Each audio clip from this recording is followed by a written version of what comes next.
Эмне Россиядан эле жашын келип кетип жүрсөң эле мен видеомду көрүп алат дейсиң бия? Маанаев Насипбек.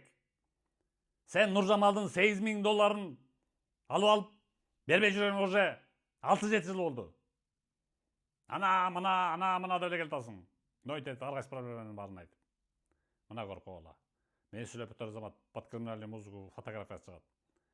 Насипбек Маанаев нарын шаарынан болот.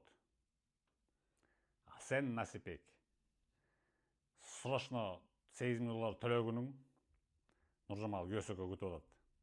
Бербей жүрөсүң ар кайсы шылтоон айтып. Болбосо могу видео алынбайт, уктуңбу? Мына коркоб ошо Маанаев Насипбекти.